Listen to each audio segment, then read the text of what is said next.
अस्सलाम वालेकुम students, phi info channel में आपको वेलकम करते हैं। और स्टूडेंट्स, आज के हम लेक्चर में फ़िज़िक्स के लेक्चर में साउंड चैप्टर के इंतहाई इम्पोर्टेंट टॉपिक आपके लिए लेके आए हैं और वो है स्पीड ऑफ साउंड। तो आज के इस लेक्चर में स्टूडेंट्स स्पीड ऑफ साउंड, जो कि बहुत अहम टॉपिक है, इस साउंड चैप्टर से रिलेटेड और देखा जाए तो फ़िज़िक्स में ही बहुत अहम चैप्टर है, इसके बारे में जो है आज हम आपको इसके बारे में बताएंगे और इसके कुछ कॉन्सेप्ट क्लियर कराएंगे और कुछ टेक्निक्स बताएंगे। और साथ में जो फार्मूलाज ड्राइव हुए हैं, न्यूटन ने जो फार्मूला ड्राइव किया है और साथ में जो लैप्लास ने जो फार्मूला ड्राइव किया है उसके बारे में भी बताएंगे, लेकिन फर्दर। तो सबसे पहले आज बात करेंगे स्पीड ऑफ साउंड क्या है, और फिर उसके बाद जो है वो Newton's formula for the speed of sound के बारे में बात करेंगे। और फिर नेक्स्ट वीडियो में हम आपको बताएंगे कि Laplace formula for the speed of sound क्या है, या फिर लैप्लास करेक्शन किसे कहते हैं। तो स्टार्ट करते हैं स्टूडेंट्स। साउंड, सबसे पहले साउंड के बारे में जो है आपको जो है वो पता ही होगा, बेसिक कॉन्सेप्ट हैं। और जो साउंड के बारे में जो मैंने प्रीवियस जो है वीडियो बनाया है, ठीक है, कैरेक्टरिस्टिक्स ऑफ साउंड है और साउंड किसे कहते हैं, ठीक है। तो इससे रिलेटेड जो टॉपिक है वो आप डिस्क्रिप्शन में जाके उस पर टाइप करके जो है वो देख सकते हैं, वीडियो आपको दिख जाएगा। तो उसके बारे में मज़ीद जो है वो बेसिक कॉन्सेप्ट को कुछ आपको उसमें मिल जाएंगे। तो साउंड बेसिकली स्टूडेंट्स, साउंड जो है वो एक डिस्टर्बेंस से जनरेट होता है। When we disturb any medium the sound will produce. अगर किसी भी मीडियम को डिस्टर्ब किया जाएगा तो उसमें से एक साउंड जनरेट होगा। साउंड बेसिकली स्टूडेंट्स ये एक एनर्जी की फॉर्म है जो कि एक जगह से दूसरी जगह से ट्रैवल करती है, जिस तरह वेव ट्रैवल करती हैं एक जगह से दूसरी जगह, इसी तरह से साउंड ट्रैवल करता है। और ये डिस्टर्बेंस की वजह से होता है। किसी भी मीडियम में डिस्टर्बेंस हो सकता है। लाइक अगर मैं इस बोर्ड को ही जो है नॉक करूँगा तो इसकी डिस्टर्बेंस से ही जो है वो एक एनर्जी जनरेट होगा, और इसकी डिस्टर्बेंस से एनर्जी जनरेट होगा, उसको हम साउंड कहते हैं।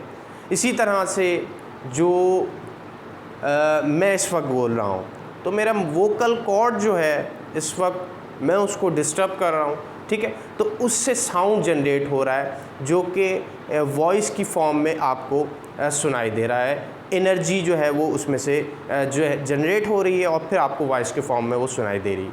तो इस जो है इसको जो है स्टूडेंट बेसिक कॉन्सेप्ट है ये साउंड का, किस तरह से साउंड जनरेट होता है। तो इसकी फर्दर जो है आप वीडियो उस पर देख सकते हैं।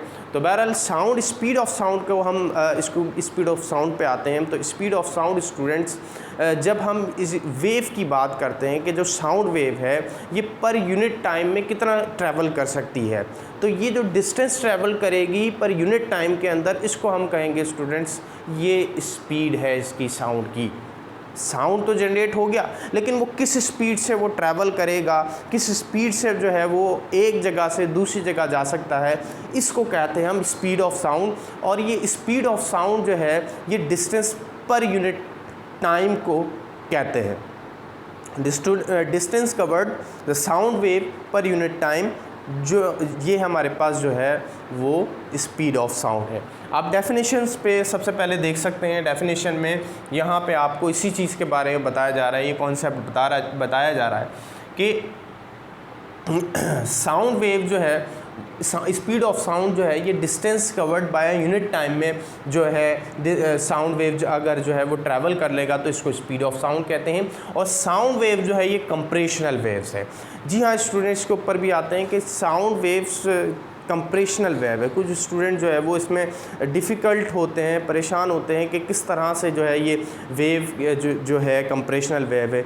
तो स्टूडेंट्स इसका भी डिस्कस मैं जो है वो प्रीवियस वीडियो के अंदर जो है वो लेक्चर में कर चुका हूँ कि किस तरह से जो है वो साउंड वेव जो है वो कंप्रेशनल वेव है, या इसको हम लॉन्गिट्यूडनल वेव भी कह सकते हैं। तो लॉन्गिट्यूडनल वेव्स जो है वो इस फॉर्म में हम इसको कह सकते हैं कि स्टूडेंट्स ये जो है वो एक स्ट्रेचेबल फॉर्म में वेव हमारे पास होती है। किस तरह से होती है कि वेव की स्टूडेंट्स हमारे पास दो टाइप्स हैं। एक हमारे पास जो है वो मैकेनिकल वेव होती है और एक इलेक्ट्रोमैग्नेटिक वेव होती है। ये मैं सब कुछ प्रीवियस लेक्चर की उस वीडियो में जो एनिमेटेड है उसमें मैं डिस्कस कर चुका हूँ, तो आप उसको देख सकते हैं। तो दोबारा जो है वो रिपीट कर देता हूँ क्योंकि कुछ स्टूडेंट्स जो हैं हमारे साथ नए ज्वाइन हो जाते हैं तो उनको भी इस चीज़ का पता चल जाएगा।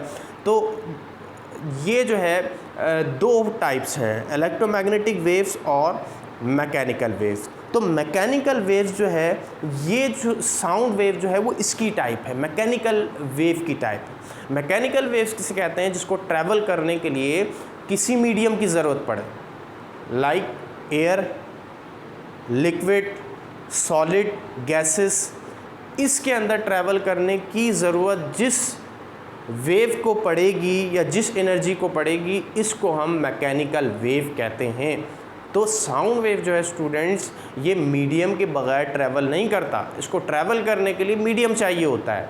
तो मीडियम मैंने आपको डिस्कस कर दिया, मीडियम में एयर भी आ जाता है, गैसेस है और लिक्विड है, सॉलिड है, तो ये तमाम मीडियम है। तो इसमें अगर ट्रैवल करेगा साउंड वेव तो इसको हम कहेंगे मैकेनिकल वेव। तो sound wave student mechanical wave है। और फिर मैकेनिकल वेव में हम आगे आते हैं तो उसकी एक और दो टाइप्स हैं, ट्रांसफ़र वेव और जो है वो लॉन्गिट्यूडनल वेव। तो लॉन्ग या फिर कंप्रेशनल वेव, तो लॉन्गिट्यूडनल वेव्स है साउंड वेव्स। मैकेनिकल वेव में लॉन्गिट्यूडनल वेव्स जो है या फिर कंप्रेशनल वेव है उसको हम साउंड वेव कहते हैं, क्योंकि लॉन्गिट्यूडनल वेव में स्टूडेंट्स दो फिनोमिना होते हैं। जब साउंड जनरेट होता है और ये एयर के मॉलिक्यूल्स को डिस्टर्ब करता है तो इसमें कंप्रेशन और रेयरफैक्शन आता है। ये दो चीज़ें आती हैं, कंप्रेशन और रेयरफैक्शन। तो कंप्रेशन और रेयरफैक्शन जो ये टेक प्लेस होते रहते हैं जब साउंड जो है वो एयर में ट्रैवल करता है। तो एयर के मॉलिक्यूल्स में जो है वो कंप्रेशन एंड रेयरफैक्शन जो है ये टेक प्लेस होता रहता है। तो इसको जो है हम कंप्रेशनल वेव भी कह सकते हैं, इसी वजह से हम लॉन्गिट्यूडनल वेव भी इसको कह सकते हैं। तो इसलिए हम स्टूडेंट्स को कंप्रेशनल वेव कह रहे हैं कि ये कंप्रेशनल वेव है, ठीक है, ये कंप्रेशनल वेव है नेचर में अगर हम इसको देखें नेचुरली। अब साउंड वेव रिक्वायर्ड जो है उसको ट्रैवल करने के लिए जो है वो मीडियम, अगर हम स्पीड की बात करें इन टर्म ऑफ स्पीड, तो वो जब ट्रैवल करेगा किसी मीडियम में तो दो चीज़ों का ख़ास ख्याल रखा जाएगा। यानी कि जो स्पीड ऑफ साउंड है वो जो है वो दो कैरेक्टरिस्टिक्स के ऊपर डिपेंड करेगा जब साउंड किसी मीडियम में ट्रैवल करेगा। नंबर एक कि इलास्टिसिटी ऑफ मॉड्यूलस, नंबर दो डेंसिटी ऑफ मीडियम। अब इलास्टिसिटी ऑफ मॉड्यूलस को हम बल्क मॉड्यूलस भी कह सकते हैं, ठीक है, बल्क मॉड्यूलस भी इसको कहा जा सकता है। इलास्टिसिटी ऑफ मॉड्यूलस स्टूडेंट्स हम ऐसे मीडियम को कहते हैं कि जिस मीडियम में अगर डिस्टरबेंस हो और उसके मॉलिक्यूल्स जो है उसके अंदर फोर्स जनरेट हो, तो फोर्स जो है वो अगर उसके मॉलिक्यूल्स में फोर्स लगी है तो वो फोर्स जो है वो मॉलिक्यूल्स अपनी जगह से डिस्प्लेस होके अपनी मीन दोबारा अपनी उसी पोजीशन पर आ जाएं, कह सकते हैं अपनी मीन पोजीशन पर आ जाएं।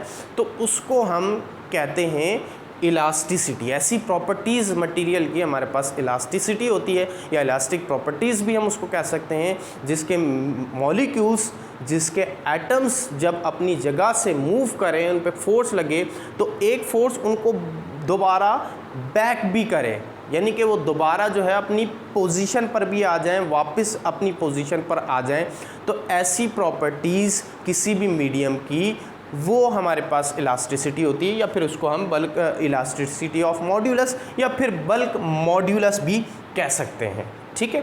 तो ये हमारे पास जो है बल्क मॉड्यूलस है। और ये जो है स्टूडेंट्स ये साउंड के अंदर भी होता है, एयर के अंदर भी होता है। एयर के जो मॉलिक्यूल्स हैं उसमें भी जब मॉलिक्यूल्स में फोर्स लगेगी तो वो पुश होंगे आगे की तरफ और फिर वो अपनी मीन पोजीशन पर आएंगे, एक फोर्स उनको दोबारा पीछे लेके आएगी। यही तो इलास्टिसिटी है। इसी तरह से लिक्विड में भी ये होता है कि जब जो है उसमें फोर्स लगेगी तो एक मॉलिक्यूल्स आगे तो मूव करेंगे फर्दर, ठीक है, तो वो फिर दोबारा अपनी मीन पोजीशन पर आएंगे, बैक होंगे, ठीक है, दोबारा अपनी पोजीशन की तरफ बैक होंगे। इसको हम इलास्टिक जो है वो इलास्टिसिटी कह सकते हैं किसी भी मीडियम की। इसी तरह से सॉलिड में भी यही होता है स्टूडेंट। सॉलिड्स कुछ हमें ज़्यादा पता इसलिए नहीं चलता है क्योंकि डेली लाइफ में ये होता है कि अगर सॉलिड में हम मेटल को ले लेते हैं, मेटल जो है अगर हम उसको हीट प्रोवाइड करते हैं तो उसके जो है एटम्स मॉलिक्यूल्स जो है वो एक्सपेंड होते हैं। एक्सपेंड होकर फिर क्या होता है, जब दोबारा मेटल कॉन्ट्रैक्ट होता है, हीट उसमें से निकलती है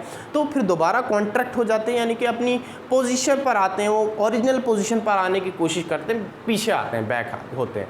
तो इस वजह से हम सॉलिड को भी कहते हैं इलास्टिसिटी, या फिर इलास्टिक जो है वो मॉड्यूलस हम उसको कह सकते हैं, या फिर बल्क मॉड्यूलस भी कह सकते हैं।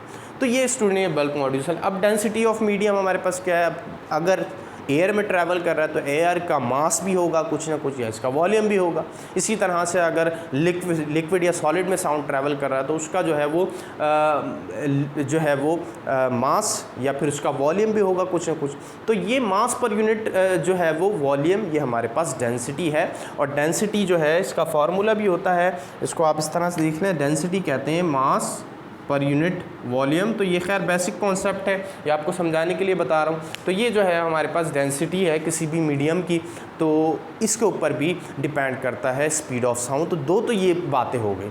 अब देख लेते हैं कि स्पीड ऑफ साउंड जो है वो उसका फार्मूला कैसे बनेगा। तो स्टूडेंट्स दो कैरेक्टरिस्टिक्स स्पीड ऑफ साउंड की, जिस पे sound speed of sound depend करता है, उसी से इसका फार्मूला बनेगा। वो तो हमें सबसे पहले बताई न्यूटन ने। अब यहाँ पे स्टूडेंट यहाँ पे दो जो है वो स्टेज आएंगे जिसमें स्पीड ऑफ साउंड को जो है दो तरह से कैलकुलेट किया जाएगा। सबसे पहले जो है स्पीड ऑफ साउंड को न्यूटन ने कैलकुलेट किया है। सबसे पहले 17वीं सेंचुरी के अंदर न्यूटन ने कैलकुलेट किया है। न्यूटन ने जो है वो 17वीं सेंचुरी के अंदर इसको कैलकुलेट किया है स्पीड ऑफ साउंड को, ठीक है। और उसका फार्मूले के थ्रू जो है वो थ्योरेटिकल इसको कैलकुलेट किया। थ्योरेटिकल कैलकुलेट करके इसकी जो है वो वैल्यू हमें बताई है इस न्यूटन ने, जो कि फिर बाद में जो है वो किसी वजह से जो है वो रॉन्ग हो गई, और फिर जो है वो लैप्लास ने इसको करेक्ट करके स्पीड ऑफ साउंड को सही तरह से उसका सिग्निफिकेंस जो है वो दिया। इसको जो है वो स्पीड ऑफ साउंड कैलकुलेट किया सही। तो पहले हम स्पीड ऑफ न्यूटन्स का फार्मूला पढ़ेंगे, जिसको हम Newton's formula for the speed of sound कहते हैं। फिर उसके बाद जो है लैप्लास ने क्या करेक्शन की, इसको जो है हम देखते हैं। तो पहले सबसे पहले आप फार्मूला देख लें। स्पीड ऑफ साउंड का फार्मूला न्यूटन ने जो ड्राइव किया, elastic modulus divided by density. तो वही चीज़ है जिस पे जो साउंड स्पीड ऑफ साउंड की कैरेक्टरिस्टिक्स है, जिस पर स्पीड ऑफ साउंड डिपेंड करता है, उसी से फार्मूला बन गया कि इलास्टिक मॉड्यूलस, या इसको बल्क मॉड्यूलस भी आप कह सकते हैं, डिवाइडेड बाय डेंसिटी, ठीक है। डेंसिटी उस मीडियम की जिसमें साउंड ट्रैवल कर रहा है, और अंडर रूट में होगा ये सब, ठीक है। Under root elastic modulus divided by density of any medium, ठीक है। इसको आप इस तरह भी लिख सकते हैं, स्पीड को हम v से रिप्रेजेंट करते हैं, या फिर वेलोसिटी जो है आप कह सकते हैं इसको, अगर वेलोसिटी कैलकुलेट करनी है तो ये वेलोसिटी हो गया, और ये बराबर है e डिवाइडेड बाय रो।